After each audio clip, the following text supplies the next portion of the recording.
Welcome, everyone, to a very special explainer. Today, we are taking the Companies Act 2013 and giving it the ultimate reality show treatment. Let's be real, if you are a commerce student, you already know the pure, unadulterated trauma of a mismatched balance sheet, right? But today, we're going to edit out all the boring stuff and make final accounts hilarious, crystal clear, and absolutely unforgettable.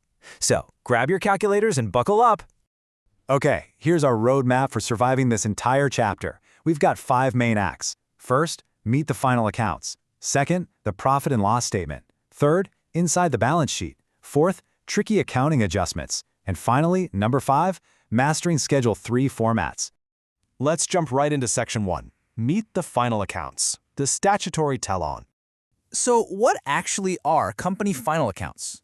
Basically, they are the statutory financial statements prepared at the very end of an accounting year. And listen, they absolutely must strictly follow the prescribed format under the Companies Act 2013, specifically Schedule 3. But why so rigid? Well, because the government legally demands a true and fair view of the company's financial performance. There is no hiding the messy details in the final edit here. Now, contrary to popular belief, the primary objective of these accounts isn't actually just to torture commerce students with trial balances that refuse to tally. The real goals are pretty straightforward. We need to determine the profit or loss, show the exact financial position, and of course, comply with legal requirements. Ultimately, it's all about informing stakeholders and ensuring uniformity and comparability across the board. It basically gives investors and banks the real tea on the company's actual health. All right, moving right along to Section 2, the profit and loss statement, spilling the income secrets. Think of it like this. If the company were a patient, the P&L is the heart rate monitor over the past 12 months. Let's map out the logical flow of calculating profit, almost like a flow chart. Step 1 is total revenue, meaning the money from your main operations plus any side hustle other income. Step 2, you deduct your total expenses. Step 3 gives you your profit before tax, or PBT.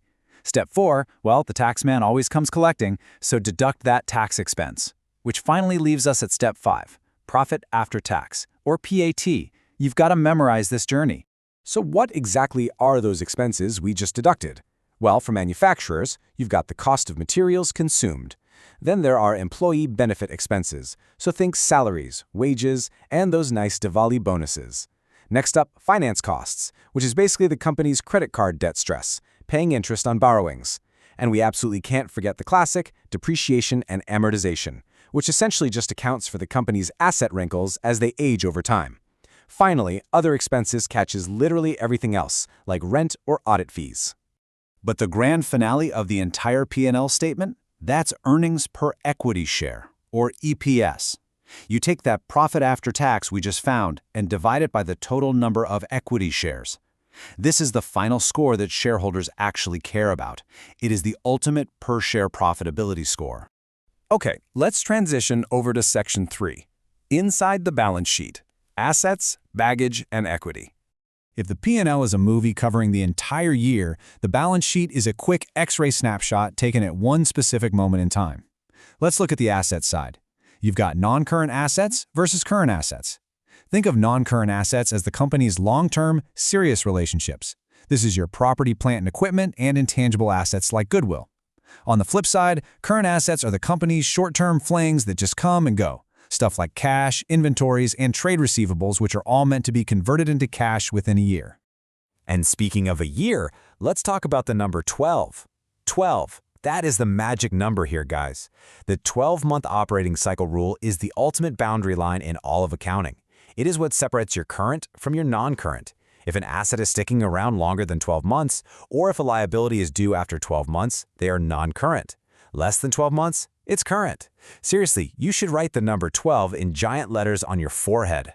Now for the other half of that X-ray, equity and liabilities. This perfectly outlines the hierarchy of who funded the company and, more importantly, who gets paid when. First up is shareholders' funds, which represents the owner's actual money, their skin in the game, plus retained reserves. Next is the heavy baggage, the non-current liabilities. Think long-term debt like debentures and bonds. Finally, you have the immediate stress, current liabilities. This is your short-term debt like trade payables and short-term bank loans. Which brings us to Section 4, tricky accounting adjustments, the plot twists. Because let's be real, you thought the trial balance was the whole story? Think again. What about the hidden drama? The secret, unrecorded events that always seem to pop up and mess up the final accounts right at the very end of the year. This is exactly where commerce students usually start sweating. But don't worry, let's completely demystify it right now. Here is the golden rule you absolutely need to remember. Every single adjustment has two effects to keep the accounting equation perfectly balanced. Let's look at closing stock, your unsold goods. First, you deduct it in the P&L under change in inventories, and second, it shows up as a current asset in the balance sheet. What about depreciation? Well, you add it as a depreciation expense in the P&L, and then you deduct it from the specific PPE or intangible asset in the balance sheet. Outstanding expenses? Add it to the respective expense in the P&L, and boom, it becomes a current liability on the balance sheet. Remember, every plot twist hits twice. At year-end, pretty much every auditor out there is essentially screaming, "I haven't slept in 3 days, but I must ensure a true and fair view." And honestly, that exhausted chartered accountant isn't wrong. Adjustments for things like prepayments, outstanding interest, and bad debt provisions are legally necessary because of the accrual basis of accounting. We have to record income and expenses when they actually happen, not just when cash physically changes hands. All right, we made it to the final stretch. Section 5, Mastering Schedule 3 Formats, the grand finale. Take a look at this. This is the strict, legally mandated Schedule 3 Statement of Profit and Loss format. Don't panic, though, because look how perfectly it aligns with the logic we literally just learned. Roman numeral I, revenue from operations. I, other income. 3, total income, which is just I plus I. 4, total expenses. And 5, profit before tax, which is 3 minus 4. See? It's just formalizing the exact flow we already talked about.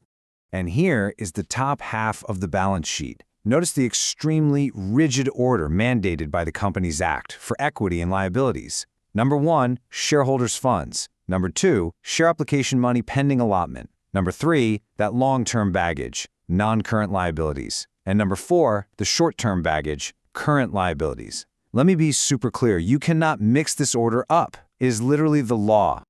Finally, the bottom half of the balance sheet. Assets. Honestly, it's incredibly straightforward. Number 1, non-current assets, so your PPE and intangibles. Number 2, current assets, your inventories, cash, and so on. And then we arrive at the absolute most beautiful moment in all of accounting. The total assets must perfectly, magically match the total equity and liabilities from the top half. So, you might be wondering, where do all the messy calculations actually go if the main statements are so rigid? Well, they all get pushed into the notes to accounts. This is the hidden drawer where all the detailed breakdowns, Part 1 P&L items, Part 2 balance sheet items, and accounting policies are kept. Share capital authorized versus issued? In the notes. Depreciation breakdowns? In the notes. Contingent liabilities? Those maybe not future obligations and commitments? Exclusively in the notes. Keeping them here is what keeps the main statements looking clean and pretty. Which brings us to the very end of our explainer. The ultimate question remains, did your balance sheet finally tally? If it didn't, take a deep breath, go back, and check those dual effect adjustments. Understanding the real narrative behind the numbers, striving for that true and fair view, is exactly what separates a great student from a completely exhausted one. So what's your game plan for tackling your next set of accounts? Good luck applying these secrets, and may your debits absolutely always equal your credits.